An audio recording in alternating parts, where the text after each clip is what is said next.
to be stopped by a doctor with a trembling voice who whispered, "You can't see them yet. The police will explain everything once they arrive." The hospital buzzed louder at 2 a.m. The quiet corridors made the noise even more overwhelming, especially after 8 hours on the trauma floor. As always, the night shift brought its own chaos. But nothing could have prepared me for the intercom announcement. Dr. Adam Carter, please report to Emergency Bay 3 immediately. Code red, multiple victims. Incoming ambulance, ETA, 2 minutes. I dropped the pen I had been holding, sprinting down the corridor. When I reached the trauma bay, chaos erupted. EMTs rushed in, pushing gurneys with 3 bodies, and they were all so familiar. My wife, Emma, with blood-matted blonde hair. My younger brother Caleb, his face bruised, a deep gash on his temple. And my son Ben. I froze, my heart racing. "Ben," I shouted.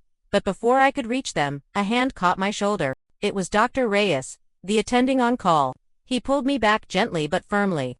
"You can't go in," he said softly, but with authority. "That's my family," I protested, voice barely audible. "Let me through, doctor." Reyes glanced around, then whispered, "You can't see them yet.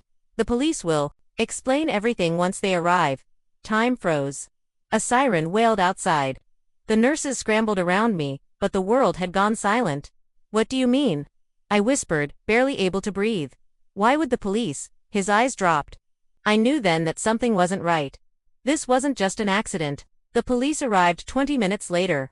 2 officers in plain clothes. As my colleagues worked frantically to save my family, I stood frozen near the nurses' station, my mind spiraling. I hadn't been allowed in the trauma room. I hadn't seen a single sign of life from my son. "And strong," I whispered to myself, trying to convince myself. "He's only 16. He'll be fine." But my gut screamed otherwise.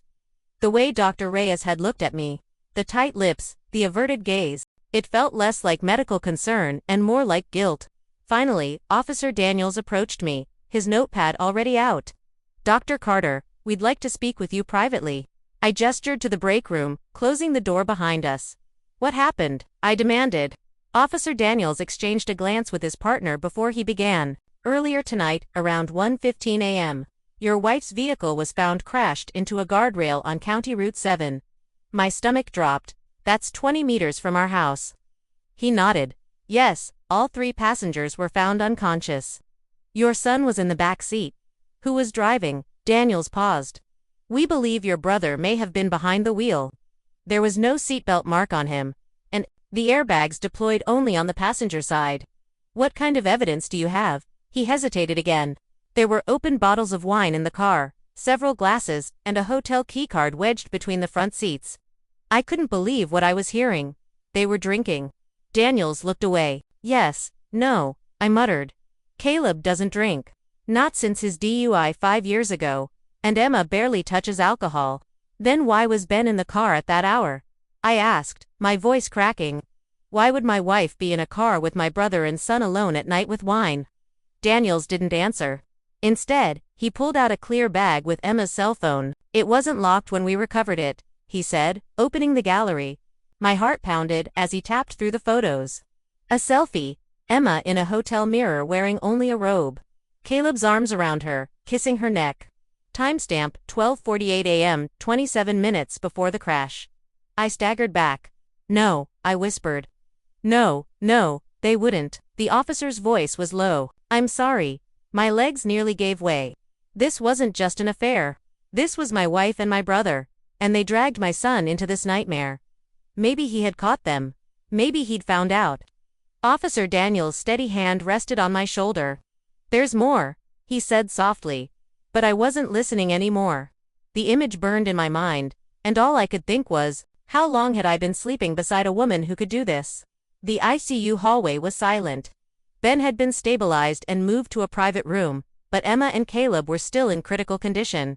I hadn't seen either of them. A nurse found me pacing outside the trauma wing. "Dr. Carter, he's awake. He's asking for you." My heart leaped. I pushed open the door. There he was, pale, lips cracked, a bandage above his left brow. But his eyes were still my son's eyes, alert, burning with something unspoken. "Dad," he rasped. I rushed to his side, taking his hand. "I'm here, Ben. You're okay now." His eyes darted around the room like he was trying to convince himself this wasn't a nightmare. What happened? Why am I here? He asked. I hesitated. You were in a car accident with your mom and Caleb. His eyes narrowed. I remember, he said softly, his voice trailing off. We were driving. I was yelling. What were you yelling about? I asked, my voice gentle but firm. Ben swallowed. I saw them kissing in the front seat. I saw it. My heart clenched. He continued, his voice shaking. We were supposed to be heading home. Mom told me we were just picking something up from Uncle Caleb's, but then we stopped at a motel. She left me in the back seat for almost an hour. I thought maybe she was talking to him. But then I looked through the window. They were in bed. I closed my eyes. The fury, disgust, and grief overwhelmed me. I confronted them. Ben went on. I yelled. I told her she was disgusting. She laughed. Caleb tried to calm me down, but I told him to shut up. He wasn't my uncle anymore. His voice cracked. She said we needed to talk as a family. I had to get back in the car. And then they started drinking. I was crying in the back and they didn't even care. They just kept drinking.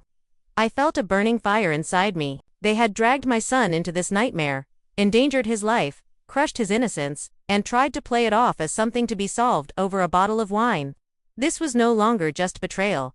This was abuse. This was reckless endangerment. And this was going to court. I stood slowly brushing Ben's hair from his forehead. You're safe now, I told him. Then I walked out of the room, fire in my chest. I had the truth. I had evidence, and I had nothing left to lose. By morning, I wasn't just a grieving husband. I was a man on a mission.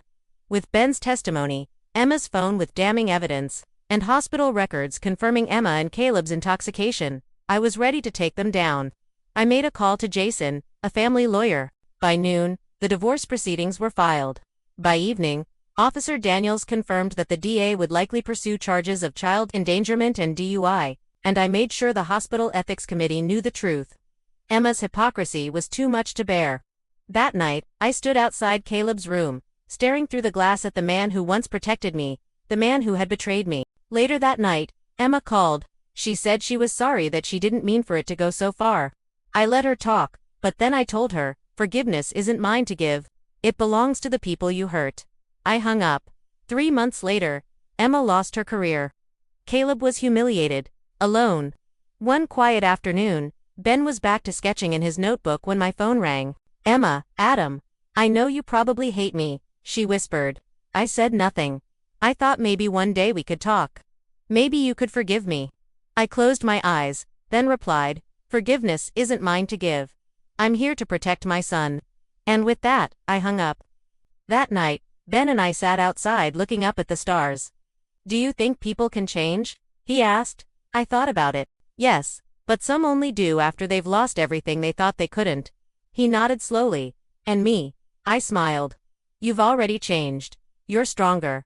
We walked forward hand in hand. A future free of lies, free of betrayal. Was this revenge justified? Tell us what you would have done in the comments below. Like the story, share it with someone who needs this energy. And subscribe for more jaw-dropping tales of betrayal and justice. Because here, every lie has its reckoning, and every betrayal finds its shadow. Stay sharp, stay strong, and stay tuned.